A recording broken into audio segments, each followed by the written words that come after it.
सभी को राम राम। बहुत ही इंपॉर्टेंट अपडेट बता रहे हैं जिससे सिनेरियो चेंज भी हो सकता है। मैंने आपको फ्राइडे, सैटरडे, संडे क्लियरिटी बताई थी, मल्टीपल टाइम्स बताया था।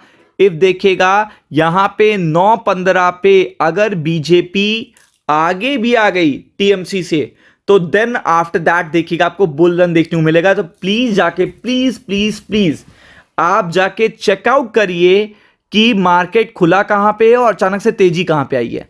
तो 9:15 के बाद 9:35 के आसपास मार्केट ने एक बुल ट्रेंड लिया जो 10:15 तक चला। जाके जरूर देखिएगा 10:15 तक बीजेपी की जो सीट्स थी वो अगर आप देखेंगे 120 के आसपास रुझानों में थी और टीएमसी की सीट्स अगर आप देखेंगे तो समय 60-70 के आसपास देखने को मिल रही थी। दैट्स वाई यहां पे देखिएगा मार्केट में एक बुल आपको ट्रेंड देखने को मिला which is very very nice for the scalping. और मार्केट फ्लैट ओपन हुआ था। उसके बाद देखिए 5 मिनट की कैंडल देखिए 9:15 से 10:15 तक की। तो मैं हमेशा ये बताता हूं कि बहुत इंपॉर्टेंट इंपैक्ट होता है जो भी आपको सैटरडे, संडे, फ्राइडे जो भी डेट आपको बताई गई, एग्जिट पोल, आपको सारी चीजें बताते रहते हैं। तो अब आपके लिए प्रेशर वाली अपडेट बता रहे हैं क्योंकि जितना टाइम देखिएगा स्ट्रेट ऑफ हॉर्मुज बंद रहेगा, कोलैप्स डैमेज उतना ज्यादा होगा। मतलब कोलैप्स भी और डैमेज भी उतना ज्यादा देखने को मिलेगा विच इज वेरी वेरी इंपॉर्टेंट। और आपको पता है स्टॉक मार्केट छोटी सी भी सेंसिटिव इंफॉर्मेशन पे बिग रिएक्शंस देता है।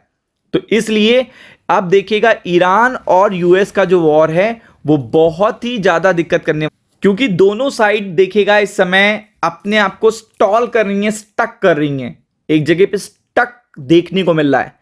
और स्टक से देखिएगा सोल्यूशन नहीं निकलते हैं क्योंकि $बिलियन के लॉसेस हो रहे हैं मल्टीपल नेशन को। अभी आप सोच रहे होगे कि इंडिया का निकला जा रहा है, चाइना का निकला जा रहा है, रशिया का निकला जा रहा है, लेकिन मल्टीपल जो छोटी कंट्रीज हैं, मल्टीपल छोटी कंट्रीज जो हैं जिनके स्ट्रेट ऑफ हॉर्मुज से देखिएगा कोलैप्स हो रही हैं, इकोनॉमी डैमेज हो रही है, क्रूड ऑयल 100 पार है देखिएगा, उसके कारण जो डैमेज हो रहा है वो चीज कोई नहीं यहां पे नोटिफाई कर रहा है। और वही चीज देखिएगा एक बिग रूप भी ले सकती है। तो अगर आप देखेंगे अब यहां पे क्या आया है, ईरान से आई दुनिया को हिला देने वाली खबर, कहा अमेरिका के साथ फिर भड़क सकती है जंग।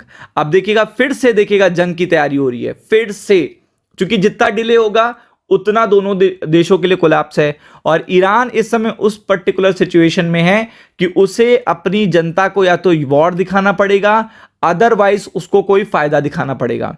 यानी कि अगर वॉर स्टार्ट नहीं हुआ तो ईरान के लोग ये कहने लगेंगे कि फिर आप कर क्या रहे हो, हमारे के इन्फ्लेशन ऑल टाइम पीक पर है, हमारी करेंसी कोलैप्स हो चुकी है, हमारा लॉस इतना ज़्यादा हो चुका है, एनी टाइम हम पे अटैक हो सकता है, सारी चीज़ें। और फिर आपको क्या मिला, इस पर्टिकुलर वॉर का नतीजा क्या मिला, आपको अभी कोई भी बेनिफिट नहीं मिला है। तो या तो फायदा दिखाना पड़ेगा ईरान को कि हमें इससे फायदा क्या हुआ, या तो स्ट्रेट ऑफ हॉर्मुज में टोल मिलने लगे, या फिर अगर आप देखेंगे तो न्यूक्लियर फैसिलिटी प्रोग्राम को किनारे कर दिया जाए। कोई तो बेनिफिट देखने को मिलना चाहिए। अगर ईरान को यह चीज नहीं देखने को मिली तो ईरान की जनता खुद वहां देश में भड़क जाएगी, तो ईरान को वॉर में जाना पड़ेगा। तो ये पहला एक रीजन है ईरान के फिर से वॉर स्टार्ट करने का। और ट्रम्प के लिए क्या रीजन बहुत बड़ा है कि ट्रम्प ने पूरा डिप्लॉयमेंट कर लिया है। अब ट्रम्प को ब्लॉकेड रखते हुए देखिएगा ईरान को 10-20 साल पीछे देखिएगा करना है। तो उसके लिए सही समय यह है कि वो यूरेनियम इनरिचमेंट जो है उसके पास, जो सबसे इंपॉर्टेंट पार्ट है उनके न्यूक्लियर प्रोग्राम का, क्यों ना उसको शिफ्ट कर ले। तो यहां पे अब फिर से ईरान की ओर से अमेरिका के साथ चल रहे संघर्ष, स्ट्रगल, अब तक का सबसे बड़ा बयान आया है और ईरान ने कहा है कि संघर्ष फिर से भड़क सकता है। ये आपको लेटेस्ट अपडेट में बता रहा हूं कि फिर से यहां पे जो चीजें हैं, सिचुएशन खराब हो सकती है। ईरान की सेना ने खुद कहा है कि we are prepared for it. Report में ये तक बताया गया है कि यहां पे हम बहुत बड़ा नुकसान पहुंचाने वाले हैं अमेरिकन एयर बेसिस को। अब आप खुद समझ लो कि ये चीजें देखिएगा बड़ी पेनफुल होने वाली हैं। अगर फिर से ये वॉर स्टार्ट हुआ तो इसके पर्टिकुलर जो परिणाम होंगे वो आपको 15-20 दिन में सुधरने वाले नहीं है। फिर आप लॉन्ग टर्म इंपैक्ट इसका आएगा इंडियन इकोनॉमी पर, जीडीपी पर, इन्फ्लेशन पे, सब पर इसका असर पड़ेगा। मतलब कोई भी ऐसी चीज नहीं होगी जिसपे इसका असर ना पड़े, विच इज वेरी वेरी इंपॉर्टेंट। ये चीज आपको ध्यान में रखनी है, बहुत इंपॉर्टेंट है।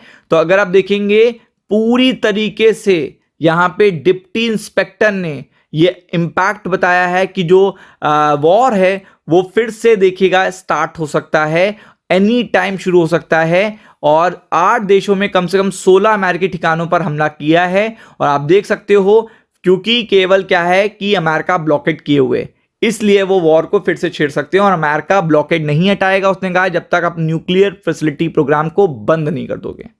तो ये चीज देखिएगा बड़ी पेनफुल है मार्केट के लिए अपकमिंग डेज के लिए, इसके लिए तैयार रहिएगा। राम राम।